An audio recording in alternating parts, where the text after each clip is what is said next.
ರಾಜ್ಯದಲ್ಲಿ BJP JDS ಮೈತ್ರಿಗೆ ಮತ್ತೊಂದು ಆಪತ್ತು.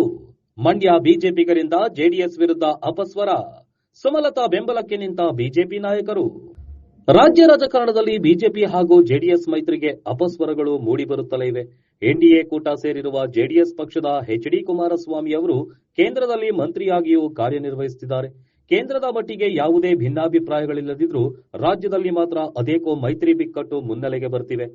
ಹೌದು, ಕೇಂದ್ರದ ಮಟ್ಟಿಗೆ ಮೈತ್ರಿಯಲ್ಲಿ ಯಾವುದೇ ಅಪಸ್ವರವಿಲ್ಲ. ಆದರೆ ರಾಜ್ಯದಲ್ಲಿ ಸ್ಥಳೀಯ ಚುನಾವಣೆಗಳ ಅಖಾಡಗಳು ಸಿದ್ಧವಾಗ್ತಿರುವಂತೆ ಮೈತ್ರಿ ಕುರಿತು ಅಪಸ್ವರ ಕೇಳಿಬರುತ್ತಲೇ ಇವೆ. ಕೆಲ ದಿನಗಳ ಹಿಂದೆ ಬಿಜೆಪಿ ರಾಜ್ಯಾಧ್ಯಕ್ಷ ಬಿವೈ ವಿಜಯೇಂದ್ರ ಸುದ್ದಿಗೋಷ್ಠಿಯೊಂದರಲ್ಲಿ ಮಾತನಾಡುವಾಗ, ನಾಳೆಯೇ ವಿಧಾನಸಭಾ ಚುನಾವಣೆ ನಡೆದರೆ ಬಿಜೆಪಿ ಸ್ವಂತ ಬಲದಿಂದ ರಾಜ್ಯದಲ್ಲಿ 140 ಸ್ಥಾನಗಳನ್ನು ಗೆಲ್ಲುತ್ತದೆ ಎಂದು ಹೇಳಿದರು. ಈ ವಿಚಾರ ಮುನ್ನೆಲೆಗೆ ಬರ್ತಿದ್ದಂತೆ ಜೆಡಿಎಸ್ನ ಹಿರಿಯ ನಾಯಕರು ಹಾಗೂ ಮಾಜಿ ಪ್ರಧಾನಿ ದೇವೇಗೌಡ ಅವರು ವಿಜಯೇಂದ್ರ ಉತ್ಸಾಹಿ ಇದ್ದಾರೆ, ಗೆದ್ರೂ ಗೆಲ್ಲಲಿ, ಆದರೆ ವಿಧಾನಸಭೆ ಹಾಗೂ ಲೋಕಸಭೆಗಷ್ಟೇ ಮೈತ್ರಿ, ಸ್ಥಳೀಯ ಚುನಾವಣೆಗೆ ಮೈತ್ರಿ ಇಲ್ಲ ಎಂದು ಸ್ಪಷ್ಟಪಡಿಸಿದರು. ದೇವೇಗೌಡರು ಈ ಹೇಳಿಕೆ ಬಿಜೆಪಿ ಹಾಗೂ ಜೆಡಿಎಸ್ ಎರಡೂ ಪಕ್ಷದ ಕಾರ್ಯಕರ್ತರಲ್ಲಿ ಗೊಂದಲ ಮೂಡಿಸಿತು. ಇನ್ನು ಈ ನಡುವೆ ಮಂಡ್ಯ ಜಿಲ್ಲೆಯಲ್ಲಿ ಮುಂಬರುವ ಸ್ಥಳೀಯ ಸಂಸ್ಥೆ ಚುನಾವಣೆಗಳಲ್ಲಿ ಜೆಡಿಎಸ್ ಜೊತೆಗಿನ ಮೈತ್ರಿಯನ್ನ ಬಿಜೆಪಿ ನಾಯಕರು ತೀವ್ರವಾಗಿ ವಿರೋಧಿಸಿದ್ದಾರೆ.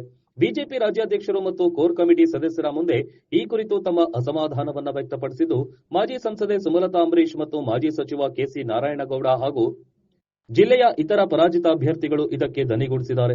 ಸ್ಥಳೀಯ ಸಂಸ್ಥೆ ಚುನಾವಣೆಗಳಲ್ಲಿ ಬಿಜೆಪಿ ಸ್ವತಂತ್ರವಾಗಿ ಸ್ಪರ್ಧಿಸಬೇಕೆಂದು ಆಗ್ರಹಿಸಲಾಗಿದೆ. ರಾಜ್ಯ ಮತ್ತು ರಾಷ್ಟ್ರ ಮಟ್ಟದಲ್ಲಿ ಬಿಜೆಪಿ ಜೆಡಿಎಸ್ ಮೈತ್ರಿ ಇದ್ರೂ ಸ್ಥಳೀಯ ಮಟ್ಟದಲ್ಲಿ ಕಾರ್ಯಕರ್ತರ ಹಿತಾಸಕ್ತಿ ಕಾಪಾಡಲು ಮೈತ್ರಿ ಸಾಧ್ಯವಿಲ್ಲ ಎಂಬುದು ಅವರ ವಾದವಾಗಿದೆ. ಒಟ್ಟಿನಲ್ಲಿ ಬಿಜೆಪಿ ಹಾಗೂ ಜೆಡಿಎಸ್ನ ಮೈತ್ರಿ ಬಿಡಿಸದ ಕಗ್ಗಂಟಾಗ್ತಿದ್ದು, ಸ್ಥಳೀಯ ಚುನಾವಣೆಗಳಲ್ಲಿ ಮೈತ್ರಿ ಬೇಕೋ ಬೇಡವೋ ಎಂದು ಚರ್ಚೆಗಳು ಎಲ್ಲೆಡೆ ನಡೀತಾ ಇವೆ. ಇದರ ನಡುವೆ ಮಂಡ್ಯ ಬಿಜೆಪಿಗರ ಈ ಅಸಮಾಧಾನ ಮೈತ್ರಿ ಪಕ್ಷದ ಮೇಲೋ ಅಥವಾ ಕುಮಾರಸ್ವಾಮಿಯವರ ಮೇಲೋ ಎಂಬುದು ಯಕ್ಷ ಪ್ರಶ್ನೆಯಾಗಿದೆ.